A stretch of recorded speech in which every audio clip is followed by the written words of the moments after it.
Hello everyone, welcome to 30 Inspiring Women in 30 Days, being brought to you by Living Firme. I am Angel Aviles, and today I have someone really special. One of my favorite people to talk to watch especially. She is a flamenco dancer, and her name is Lena Jacome. She's an internationally touring flamenco dancer, choreographer, and instructor with Jácome Flamenco. Lena attained her B.F.A degree in dance performance at New World School of the Arts in Miami, Florida, and earned her M.F.A degree in choreography and performance at Arizona State University. She is currently a roster artist through the Arizona Commission on the Arts and was awarded professional study grants through the National Endowment for the Arts to study in Spain multiple times. Lena returns frequently to Spain to teach, perform, study, and provide immersion programs for dancers and musicians. She's published a book called Flamenco. It's a book of beautiful flamenco photography based on the performances that she does. And I am so grateful that she is taking some time to share with us a bit about her life and how she's arrived to where she is today. Lena, welcome so much. So I basically start this conversation off the same way, and that's like really talking about the culture of your home. I mean, flamenco it's an art form, and it's an old art form, but it's rare. And tell me how, like, what the culture of your home was like, how you got into it. Okay, yeah, definitely. Well, my family, growing up, we were very close. I'm a middle child. I had a stay-at-home mom up to the age of 12, and my dad worked in the copper mines as a surveyor. So I was born in a small mining town, Silver City, New Mexico, and we moved from one town to the next, and I think I went to six different schools up to 12 years of age, because once a mine was shut down, we moved to another town. So I'm what you would call a late bloomer, because I really didn't get involved in the community. My life was centered around the home, which, I mean, the blessing is we were very close, but I didn't really branch out. I was very timid when I was young. But when I was 12 years of age, we did move back to my hometown in Silver City, and I had extended family there, and we made the decision as a family to move back home. And my mom was the one that ended up working full-time to support the family, and my dad went to school full-time. And he was actually the first one of his generation to attain formal education. He got his master's degree. Like, there wasn't a lot of financial stability at that time as well. When we were in Silver City, I saw a friend of mine that I had for a long time. She was several years older than me, and I saw her perform in the high school drill dance team, and I was in awe. I was just like, wow, that's so amazing to be out in front of everybody and to perform like that and to move so gracefully. So that was it for me. I was that time I was 13 years of age, and I found out that they were going to have a junior drill team, and I could audition for it, and that's what I did, and that's where life just opened for me, a whole other life opened for me. I didn't really get my formal training until I went into college. So I was 18 years old when I took my first ballet class and got exposed to modern dance. And I mean, drill team really helped me there also, because our team competed for something, and I performed in New York for the Macy's Thanksgiving Day Parade when I was like 15 years old, and I was like, wow, this is so cool. I mean, I was just exposed to so much with dance. That's something that I hadn't ever been exposed to, moving from small town to small town, because the art, I just wasn't bountiful in a small town. I really wasn't exposed to it. When I started college, I started in the dance program in Albuquerque, and I found out about an audition for Disney World for this stage production of Pocahontas, and I auditioned, and I got in. So I ended up moving to Orlando, and I did musical theater there, and then I moved to Miami and got my degree in dance, and then moved back closer to home in Arizona, and I got my master's degree in dance. And at that time, I met my husband, and he was a flamenco guitarist, and I was like, wow, this is so cool meeting all these flamenco dancers, and I fell in love with it. And I started studying flamenco and began performing, and I just made a career of it. It's my livelihood, and it's been wonderful. Well, I have had the pleasure of seeing you live, and I can say it's really breathtaking to find out that you didn't dance at all, like, because I went to high school of performing arts, and I was a dance major, and I started dancing. I took my first ballet class, I think, when I was 9, and I felt old because I was in class with, like, 5-year-olds. I danced throughout high school, and I grew up in New York City, so we used to get tickets to see all of these performances for, like, I don't know, $6. It was Wow. crazy. So I've had my whole world full of arts, and Lena, when I saw you and Chris, and I mean, your whole show is phenomenal, but to hear that your dance career started so late is amazing to me. You are so passionate and so in that zone. I mean, I'm sure there's a zone for everyone. And when I watch you, you're in the zone. Like, you're so timid and still in real life, like, just really introverted and gentle. But then you get out there on stage, and I'm like, who is that? Yeah. How did you evolve from that person who was timid and really didn't get out there? Did you have stage fright? How did you overcome those things, and what gets you into that zone? Yeah, that's a really good question. From the minute I got out in front of people, I just loved it. It was so empowering. So I've always loved performing, and it's always been something that has been easy for me to express my emotions. Like, for me, that aspect has always come natural for me. But I agree, I'm an introvert, and a major introvert, and on stage as a flamenco dancer, you know, there is ensemble work, but I'm primarily a solo dancer. So I go out and I have a huge entourage behind me to support me and follow me as a dancer. I'm the leader on stage, and it's very empowering. It does require a certain mindset. I think of my feet as my voice, and they make the rhythm, they create the sound. Honestly, I see myself as a different person now as a mother. My dancing has really blossomed since being a mother. Because of my life experiences, it informs my dancing.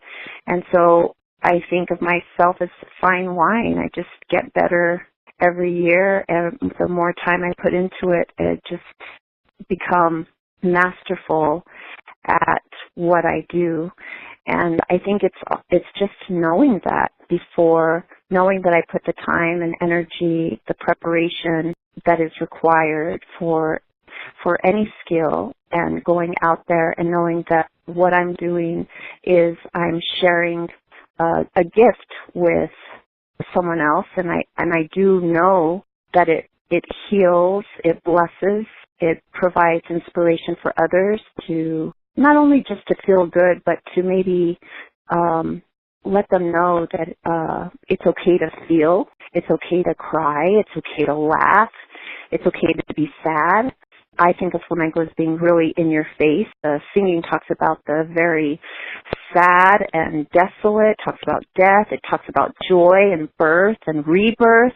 And so to share all those emotions, it gives other people permission to share and to feel deeply, and also inspire and tell them, okay, it's okay to pursue what I want to pursue. It's okay to do the things that make me feel good and that heal me and that bless my life. So I think about those, and that informs my dancing as well. And for me, that's a very empowering place to be when I'm on stage. I'm just blown away by every single thing that you've said. It's so much deeper than I think most people can actually imagine. You really described, like, the reason and how you do get into that zone, and it's because you're a part of this spiritual experience. I mean, it's manifesting itself as a physical thing because you're dancing and you're being watched, but I think there's just something so spiritual about this flow that you're into, like just knowing that this is what you are meant to do. And one of the reasons I consider you just so inspiring is because you've boldly decided to take on the assignment of doing something that you knew you were supposed to do, you were meant to do that.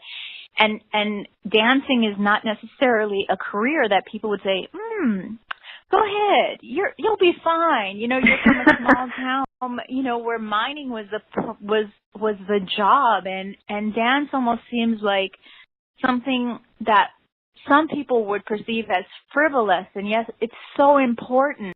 It is healing, and it tells stories. There's something so magical and ancient about the type of dance that you do. How did your family respond when you decided to go into a dance degree? You know, they were really happy. I know that both my parents were really proud that all their children attained their degrees. And I think that it's because, you know, my dad was such an inspiration in that area. And they were fine with me pursuing a dance career, and they were super happy that I was getting a degree in case I needed the education to help me in other areas if I were to change my mind and not continue with dance as a profession.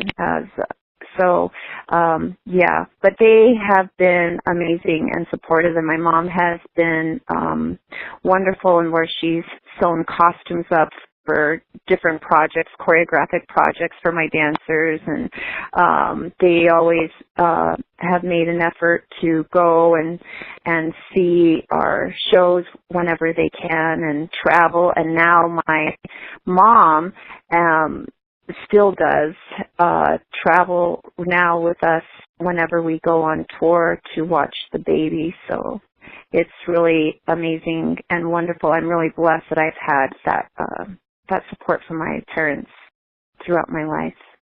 I had another interview earlier, and she also talked about the significance of having that family background, and you are blessed to have that beautiful relationship. And for those of you out there listening, family, when you have blood family, you're blessed, but also family can be found in so many other places. You can have a soul family that provides you that same kind of support. I think that when you are connected to your authentic self and you're connected to spirit and to doing the work that you came here to do, somehow you automatically connect to the groups of people, the places, the kinds of people that you're supposed to be with that will give you that support that you need to move forward. I'm just so glad that we had the ability to have this talk, Lena. It's amazing to watch you perform. I would love for people to be able to jump on and be able to follow you on social media, follow your performances. How can people get in touch with you and learn more about you? Okay, well, I have my website, which is JacomeFlamenco.com. You know, my last name. I'm also on Instagram and Facebook and Twitter. I can always be contacted directly through the website as well, through the contact page on there. So, yeah, that's a great way. And then you can also find our company on YouTube as well. We've got several videos on YouTube that you can get a glimpse of our shows. And then we have we have a store where we sell all of my husband's compositions, musical compositions, show compositions, that can be CDs and DVDs that we have on our website as well, that are a reflection of what we do. So a calendar of your live performances can be found on your website, and Jácome is spelled Jacome. Yes, absolutely. It's in our calendar. We're constantly updating it. You can join our newsletter, and we send out information every month on what we're doing, projects that are coming up. And that's all I can think of. I also know that you teach classes. So are your classes online as well, or are you just right now focusing on live classes? No, right now what I have planned in January after the holidays, I'm an artist in residence at a community college in Glendale for the dance program. And my husband, flamenco guitarist Chris Jácome, is setting work on the guitar students in the guitar program there, and then they're coming together and they'll be doing a performance at the end of the semester. So that's the main project. I teach privates in my living room. I have a dance studio in our front room, and so I offer privates and small classes, and then I also offer workshops here and there, like a 4-week workshop or a 5-week workshop, and I work on something specific. I set work on the students so that they have something that they can take away and use. I generally attract students who are wanting to perform so that they can walk away and have something that, they can put on stage as well. And so I find that very fulfilling and joyful as well. But it would be better to check my website and join the newsletter so that way whoever's interested can keep in contact with me and see what's happening, because every month is a little bit different for me.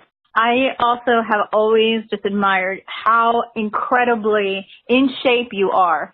So if you ever want to consider throwing together a little flamenco workout video, that should be something that you plan for your future, because you're a mom now, and it's like, man, you in shape, lady. Well, thank you so much. Yes, flamenco keeps me in shape, definitely. I'm just so grateful for everything that you shared, just for your spirit, for the spirit of giving, for sure. I totally feel it when I watch you perform, as well as when I speak to you, how you are a healer and how you are bringing it in your special way. So thank you for sharing with our audience, and hopefully anybody who's out there who has this desire and may have doubts that they can do it, I'm really, really encouraged by your story, because it just shows that it can be done. Si se puede. Thank you also for being an amazing inspiration in my life.